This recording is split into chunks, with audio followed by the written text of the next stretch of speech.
Olá pessoal, hoje eu vou estar trazendo aqui para vocês quais que foram os nossos resultados, meus principais aprendizados nesse um ano como bolsista de iniciação científica. Meu nome é Bruno Manuel Barreto, fui orientado pelo professor Dimas Estrazulas de Oliveira e o título do nosso trabalho é Adição combinada de C16 ácido palmítico e C18 ácido esteárico aumenta a expressão de genes envolvidos na síntese lipídica. E a história que a gente tem que começar contando aqui é que quando se trata de produção de gordura pelos ruminantes, a principal forma de alterar essa produção é a partir da dieta, e os dois principais fatores são as forragens e a suplementação lipídica.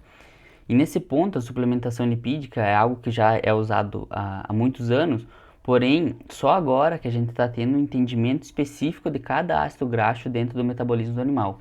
Isso permite a gente fazer uma comparação de como foi a proteína. Antes tratávamos apenas da proteína bruta para balancear dietas e hoje tratamos de aminoácidos específicos e está acontecendo a mesma coisa com a gordura. Antes era somente extrato etéreo e hoje a gente já consegue entender o papel específico de cada ácido graxo dentro do metabolismo do animal. Somado a isso, o entendimento que a gente tem que quando a gente fornece uma gordura praticamente insaturada na alimentação do animal e o que ele nos devolve na glândula mamária, na gordura da glândula mamária, é uma gordura saturada, é porque nesse processo, nesse meio tempo, aconteceu o processo de biohidrogenação, que é um processo que acontece no rumen e que tem como principais produtos dois ácidos graxos saturados que vão estar disponíveis para a produção de gordura na glândula mamária, que são eles o ácido palmítico e o ácido esteárico.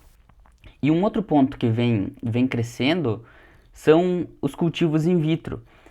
Esse método ele permite que a gente entenda o metabolismo específico daquele tecido sob determinados tratamentos.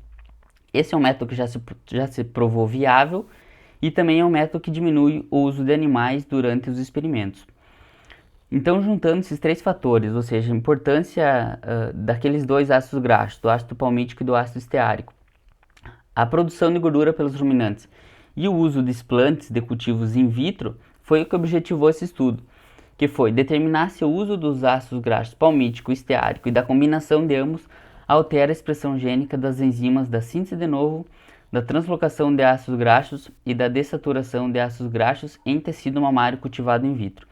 E o que foi utilizado para esse experimento? 2 ovelhas da raça Lacone com partos gemelares, com DEL médio de 30 dias e score de condição corporal de 3 pontos, foram aí submetidas a uma coleta, uma amostra de tecido mamário, ou seja, a gente coletou esses explantes, cultivou eles in vitro, porém não de uma forma sozinha. Cada etapa desse cultivo teve alguns tratamentos. O primeiro deles foi o tratamento controle, ou seja, a gente não adicionou nenhum ácido graxo. O segundo tratamento foi o ácido palmítico, 200 micromols. O terceiro, o ácido esteárico. E o quarto tratamento foi o uso de ambos ácidos graxos, ou seja, 100 micromols de cada um para a gente ver se existe alguma interação entre eles. E após esse cultivo, então, do explante de glândula mamária com um ácido graxo, a gente seguiu uma ordem específica para calcular a expressão gênica das principais enzimas e proteínas da glândula mamária. E todos os nossos dados foram avaliados e analisados pelo programa estatístico SAS. E quais que foram os nossos principais resultados?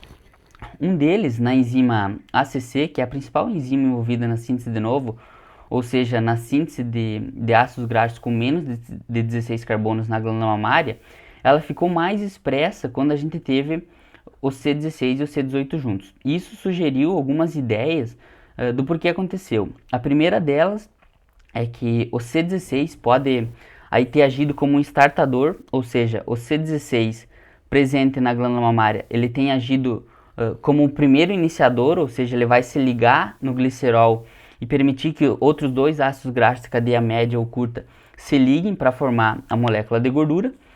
E também o C18, quando presente numa concentração específica com o C16 na glândula mamária, ele pode ter feito com que a ACC se expresse mais para garantir a fluidez do leite. A gente sabe que a ideal relação, existe uma relação ideal entre ácidos graxos de cadeia longa e cadeia curta que garante a fluidez do leite. Então, com mais C18 na glândula mamária, Pode ser que a ACC tenha se expressado mais para garantir a produção de ácidos graxos de cadeia curta e média e garantir, inevitavelmente, a fluidez do leite. Outro dos nossos resultados foi do translocador de ácidos graxos, da molécula CD36. Como é que foi a expressão gênica dessa molécula que trabalha na captação de ácidos graxos da corrente sanguínea para a glândula mamária? Quando a gente ofertou o C16 e o C18.0 juntos, ela teve, a expressão gênica foi maior, e isso suscitou a ideia de que, por exemplo, existe uma concentração mínima desses dois ácidos graxos na glândula mamária que modulem a expressão gênica desse translocador de ácidos graxos. Então, com os outros resultados, isso permitiu que a gente concluísse o nosso trabalho da seguinte forma, que a adição combinada de ácido palmítico e ácido esteárico em explantes de glândula mamária de ovelhas lactantes aumentou a expressão dos genes envolvidos na síntese lipídica. Deixo aqui os meus contatos e o meu agradecimento. Muito obrigado.